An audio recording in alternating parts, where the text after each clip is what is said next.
बादली ढासा border पर हम बात करेंगे गुलिया खाप तीसा के प्रधान विनोद गुलिया से। विनोद गुलिया जी, 26 जनवरी का जो भी ट्रैक्टर परेड थी उसके बाद आपकी जिम्मेदारी इस आंदोलन को लेकर ज़्यादा बढ़ गई है, क्या कुछ कहना है सर? भाई हमारा ज़्यादा ये कहना है, हमारा जो लड़ाई थी, हमारा भाई जो 26 तारीख जनवरी की जो 26 तारीख की परेड थी उसमें जो हमारा नौजवान भाई कई दिन पहले आ गया था, वे घर जा रहे थे। सरकार ने ये अपने उपद्रव तत्व बांटकर उनको भ्रमित कर दिया हमारे नौजवान भाइयों को। वो आंदोलन खत्म हो गया और ये उपद्रव करा के लाल किले पे हम सरकार ने जो करा हम उसकी निंदा करते हैं। और हम आपके माध्यम से कहना चाहते हैं, हमारे धरने लगातार निरंतर चल रहे हैं और जब तक चलते रहेंगे जब तक बिल वापसी नहीं, घर वापसी नहीं है। विनोद प्रधान गुलिया खाप तीसा का कहना कि जब तक बिल वापसी नहीं, घर वापसी नहीं।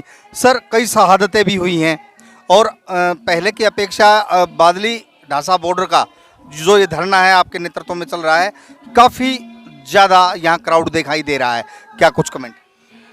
राकेश भाई, इसमें आम जनता जाग चुकी है, हर एक ने पता लग गया। अब ये जो कानून है हमारे हित में नहीं है, जनता में और ज़्यादा रोष पैदा हो गया है। अब ये जो सरकार ने चाल चली वो अच्छी चाल इनको हम कामयाब नहीं होने देंगे। हर खापों में, हर उसमें संगठन में पंचायत चल रही है, हर 36 बरादरी भाईचारा जाग चुका है। दिन प्रतिदिन हर धरनों पर, गाजीपुर पर आपने देखा होगा, पूरा हरियाणा गाजीपुर पहुंच चुका है। हर बॉर्डरों पर इतनी भीड़ ज़्यादा जुड़ने लगी है। ये सरकार ने जो अच्छी चाल चली है उसके कारण पूरा हमारा, मैं कहता हूँ, ढासा बॉर्डर पर जो भीड़ है, आज ये भाईचारा जागरूक हो चुका है। तीनों काले कानून है जो गलत है और सरकार की जो रणनीति वो समझ में आ चुकी है। किसान आंदोलन, हमारा कमेंट ये है भाई, शांति प्रिय अपना निरंतर धरना चलाते रहे और अपने शांति प्रिय हम अपने जंग जीतेंगे। और मैं आपके माध्यम से एक बात कहता हूँ, जो आज मनदीप पुनिया भाई को दिल्ली सरकार ने, जो आपका पत्रकार भाई था, उसको जिसके साथ सरकार ने अच्छी हरकत करी है, तो हम आपके साथ खड़े सभी पत्रकार भाइयों को कहता हूं जो किसानों को कवरेज कर रहे हैं, उन भाइयों के लिए सरो खाप 36 बरादरी आपके साथ खड़ी है। मैं आपके माध्यम से भाई पुनिया को ये बात कहना चाहता हूँ। गुलिया खाप तीसा के प्रधान ने कहा कि पत्रकारों के साथ भी गुलिया खाप तीसा और सरो खाप खड़ी है। इसके लिए हम गुलिया साहब का धन्यवाद करते हैं। हमारे साथ जुड़े हैं, युवा हैं, किसान नेता हैं, दीपक धनखड़ जी। दीपक धनखड़ जी, प्रतिदिन आपको देख रहे हैं यहाँ आ रहे हैं आप, क्या कुछ किसान आंदोलनकारियों के लिए, युवाओं के लिए आपका संदेश? देखिए, सबसे पहले तो जो हमारे प्रजातंत्र का चौथा शतम है, जो मनदीप पुनिया भाई की गिरफ्तारी हुई, हम उसकी बड़ी निंदा करते हैं। और हम बोलना चाहते हैं जैसे आप भी हुए और भी हमारे सभी पत्रकार साथी जो यहाँ पर ढासा बॉर्डर पर आते हैं, उनके साथ अगर कोई भी इस तरह की घटना सरकार करती है तो किसान तन मन और धन के साथ आप लोगों के साथ खड़ा है। क्योंकि आप लोग पत्रकार भाई निष्पक्ष काम दिखाना, वही पत्रकार असली होता है जो ग्राउंड रिपोर्ट ऊपर तक दिखाए। और मैं बोलना चाहूँगा कि हमारा धरना दिन के दिन बढ़ता ही जा रहा है, और भी ज़्यादा बढ़ेगा। अगर ये हमारा एक ही एजेंडा है, जब तक तीनों काले कानून वापसी नहीं, जब तक घर वापसी नहीं। और आप देखोगे कि यहाँ पर बहुत ही हज़ारों की संख्या में, लाखों की संख्या में तादाद बढ़ेगी। और ये अभी लोकसभा सेशन भी चल रहा है। हम तो यही बोलेंगे कि कल मोदी जी ने यह भी कही थी कि भाई हम खुले दिल से बात करना चाहते हैं। हल तो वार्तालाप से निकलेगा, लेकिन उनका दिल खुला नहीं है, क्योंकि इतने दौर की वार्तालाप विफल रही। हम तो उम्मीद करते हैं कि आगे मोदी जी अपने इन तीनों काले कानूनों को इस लोकसभा सेशन में वापस ले ले। इनका कहना है कि मन की बात नहीं कर रहे मोदी जी, तीनों काले कानून जब तक खत्म नहीं होंगे, जब तक किसान धरना से नहीं उठेंगे। साथियों, आप जैसे आप हमारी आवाज़ को उठा रहे हैं, ये उसको दबाने की कोशिश कर रहे हैं, उनको जेल में डाल रहे हैं, इसकी घोर निंदा करते हैं हम। और हमारे बीच में है वहीं कई किसान महिलाएं हमारे साथ हैं एडवोकेट सतवीर गुलिया, सरजीत मजदूर नेता है, माया नेहरा झज्जर से आई हैं, बार एसोसिएशन है, वहीं रोहतक से हमारे साथ आई हैं, किसान नेता हैं, और हमारे साथ आम आदमी पार्टी से भी संबंध रखते हैं और जिलाध्यक्ष हैं, और कई किसान हमारे साथ जुड़े हैं। मैम, बादली ढासा बॉर्डर पर आप आए हैं, सरकार द्वारा नेट बंद कर दिए गए हैं, वहीं किसानों के साथ कहना आपका? सरकार ने नेट तो इसलिए बंद किए हैं क्योंकि जो जनता है इसको ये ना पता चल जाए कि इन कच्चाधारियों ने ये झंडे इन्हीं की प्री प्लानिंग से टंगे हैं। वो दीप सिंधु सुबह पहले लाल किले पे जाके बैठ गया था, तो सरकार ने तो नेट अपनी चालाकी से बंद करी है, नहीं तो अब उनको नजर नहीं आ रहे। बच्चों की पढ़ाई रुक रही है, किसी को पेटीएम की अपनी फीस कुछ ट्रांजेक्शन करनी है, सब कुछ रुक रहा है। और ऊपर से देशभक्ति का सर्टिफिकेट ये देंगे हमें, बीजेपी वाले देंगे, ये सरकार देगी। देशभक्त तो हम है ही, जो इनके खिलाफ बोले वो देश गद्दार हो जाता है। तो ये सरकार को सोचना चाहिए, इस तरीके से सरकार की बात बनेगी नहीं। बॉर्डर खाली करवाने की बजाय वो अरुणाचल प्रदेश जाए और वहाँ पे जो चीन ने पूरा गांव बसा रखा है वहाँ पे खाली करवाई। काफ़ी महिलाएं आज आई हुई हैं और महिलाओं का भी निरंतर सहयोग बादली ढासा बॉर्डर पर मिल रहा है, क्या कमेंट? क्यों महिलाएं सहयोग क्यों ना करेंगी? महिलाएं अनाज नहीं खाती, रोटी नहीं खाती, महिलाएं किसान की पत्नी रही, बेटी रही, बहू रही, महिलाएं तो बढ़ चढ़ के भाग ले रही हैं। महिला निरंतर महंगाई कर रही है, क्या कुछ? अरे बजट तो जब बिगड़ेगा ना, बताओ, महंगाई अपना शिखर स्तर पे है, किसान है, इनकी कोई सुनवाई नहीं है। ये बताओ कि पूरा सिस्टम ही खराब हो रखा है। कहाँ का बजट है ये? बजट इनका दिमागी सेंटर में नहीं है। बजट तो ये अच्छे से जब पास करेंगे ना, देश को तो क्या सजेशन है आप? मेरा तो सरकार से यही सजेशन है, जनता का द्वारा बना रहे सो कितना ये बड़ा तानाशाही आप फरमान जारी कर लो। एक दिन कितना 150 करोड़ का सूट बूट पहन लो, 150 रुपया का कफन में जाना सो, लाइन पे आ जाओ और किसाना की सुन लो, तीनों कानून रद्द कर लो और ढंगती अपना बजट पास कर लो। और नहीं तो या गद्दी थी कान पकड़ के नीचे जनता ही तारेगी, फिर रोगा बूंदी डाल रोगा। इनका कहना है कि कृषि कानूनों को पूरी तरह से निरस्त करे सरकार। हमारे साथ जुड़ी हैं किसान महिला हैं और रोहतक से आई हैं, क्या कुछ कहना है जी आप? सबसे पहले तो आपके दर्शकों को राम राम जी। और जो जितने भी हमारे शहीद हुए हैं किसान भाई, उनको सत सत नमन। परमात्मा उनकी आत्मा को शांति दे। हम बोलते हैं कि जी मोदी जी को हम ये कहना चाहते हैं कि जब ये कुर्सी पे बैठाया तो किसके द्वारा बैठाया गया है? ये प्रजा ने ही तो बैठाया था। उसको ये समझ में आनी चाहिए, जब प्रजा उसको कुर्सी पे बैठा सकती है तो गिरा भी सकती है। हमारे में इतनी पावर भी है और वो दिन बाकी दूर नहीं है जिस दिन ये कुर्सी से नीचे आएंगे। तो उनको पहले ही समझ जाना चाहिए। बजट का बोल रहे हो आप, बजट आलू देखो 50-60 रुपये पहुँचा दिए, कभी भी नहीं खाए थे इतने महंगे आलू तो हमने। प्याज देख लो 100 से पार कर दिए थे। तो रसोई गैस देख लो, तो रसोई में तो महिलाओं को घुसना पड़ता है। तो हम इतना बजट, ये इतना महंगा राशन कहाँ से लाकर खिलाएंगे हम अपने बच्चों को? बेरोजगार इतनी बढ़ा दी, बच्चे को किसी को नौकरी नहीं, हमारे को प्राइवेट हैं वो भी निकले, कंपनियों से बाहर कर दिए। तो अब बताओ, आप ही बताओ, हम उनको ये जाके आप संदेशा दो, अब भाई वो क्या करें?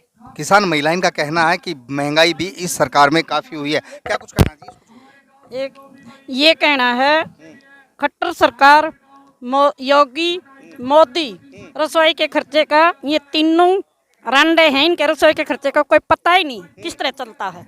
इनकी सरकार जनता ने बना के बहुत गलती करती है। ये सरकार जनता ने बहुत ज्यादा गलती कर दी। इब खून के आंसू से हम ही रो रहे हैं। इब की बार इनकी कुर्सी के नीचे दमदही मारेंगे। ये तो एसी में बैठ के इन्होंने बिल पास कर दिया। इन्होंने बॉर्डर पे आके हमारी प्रजा के सामने तो कुछ देखा नहीं, इनका क्या हाल हुआ है बरसात में। और फिर पीपली कांड में लाठीचार्ज हमारे किसानों पर करवाई, हम कैसे बर्दाश्त करें उस कांड को? अब बहुत छारे करी हमारे बड़े बुजुर्गों। आगामी रणनीति क्या होगी आप लोगों की? आगामी यही रहेगी, जब तक ये कानून वापस नहीं लेंगे हम धरने से नहीं हटेंगे, अपनी जीत की लड़ाई लड़के ही घर जाएंगे। हमारे साथ जुड़े हैं इंटक नेता हैं और मजदूरों के हितों में काम करते हैं सुरजीत गुड़िया जी, क्या कुछ कहना है सर? पहले तो हमारी जो माताएं हैं, बहनें हैं, इन्होंने आपको बताया, थोड़ा सा मैं भी बताऊंगा रसोई के बारे में, क्योंकि हम मजदूरों से जुड़े हुए हैं। कि जो इस सरकार ने किसान की, मजदूर की जो नीति थी इनकी, पहले जो सरकारें थी, हम किसी एक विशेष सरकार का नाम नहीं लेते, उस सरकार में बहुत सुविधाएं थी। इस सरकार ने वो सारी की सारी ख़त्म कर दी, सुविधाएं सभी की सभी ख़त्म कर दी हैं। रसोई का जो आपने बात की थी कि सिलेंडर को पहली सरकारों में 450 रुपये का था, ये 750 रुपये का हो गया।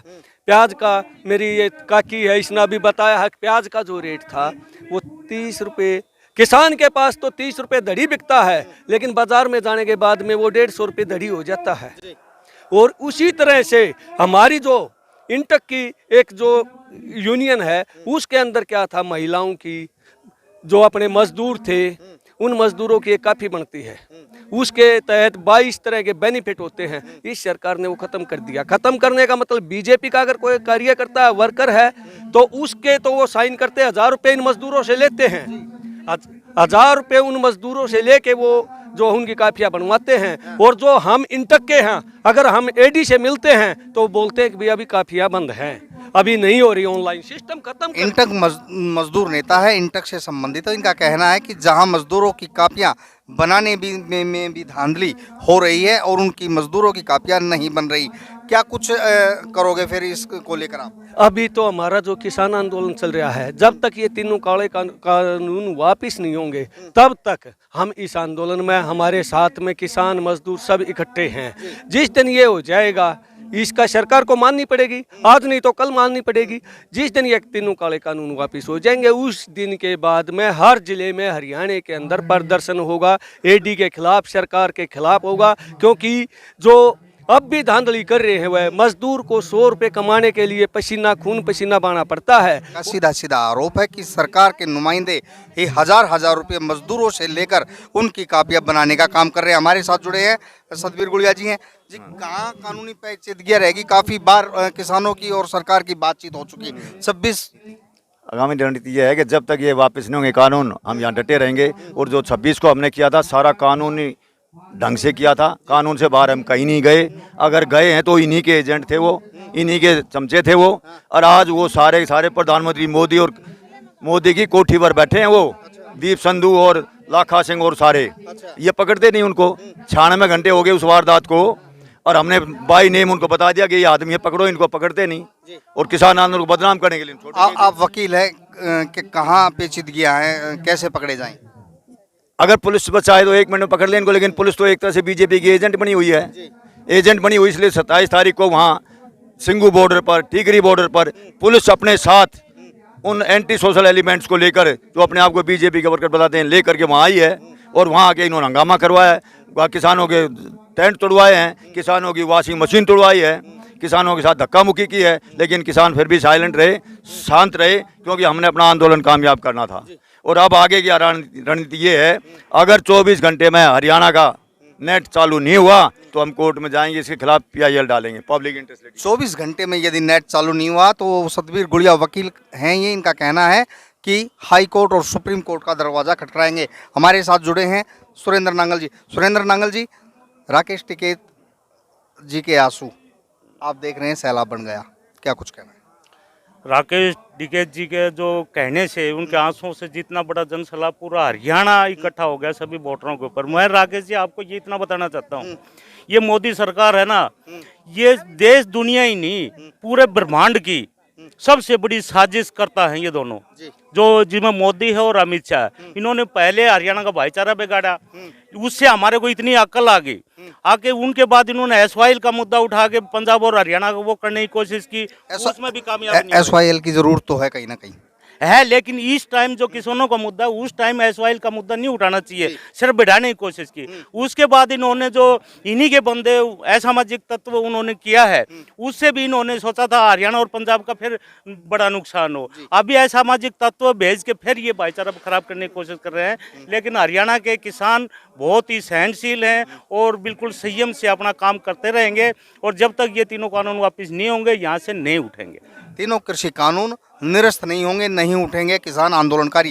क्या कुछ कहना है जनाब? जनाब, मैं आपका ध्यान एक ही चीज़ के ऊपर, आपके दर्शकों का ध्यान दिलाना चाहता हूँ कि जिस प्रकार से सरकार ये रिस्क उठाए हुए है कि इतनी जनता रोडों के ऊपर उतरी हुई है, लेकिन सरकार के कान पे जूं नहीं रहेगी।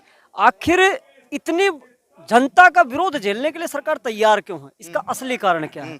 इसका असली कारण मेरे मंतव्य के अनुसार सिर्फ एक हो सकता है कि ये अडानी को फायदा देने के लिए जो इन्होंने ये कुकृत्य किया है, किसानों के साथ जो ये नाइंसाफी की है, मेरे को लगता है कि अडानी के बढ़ाने के लिए मोदी जी ने अडानी जी के रूप में एक डमी कैंडिडेट खड़ा करके और अपने व्यापार को आगे बढ़ा रहे हैं। क्या नाम है? मेरा नाम सुखवंत सिंह है, मैं जौनदी का रहने वाला हूँ। तमाम किसान आंदोलनकारियों से, किसान नेताओं से और महिलाओं से भी बात की। सबका कहना है कि तीनों कृषि कानून जब तक खत्म नहीं होते तब तक किसान आंदोलन चलता रहेगा। मैं राकेश कुमार, मॉडर्न हरियाणा न्यूज़, बादली ढासा बॉर्डर।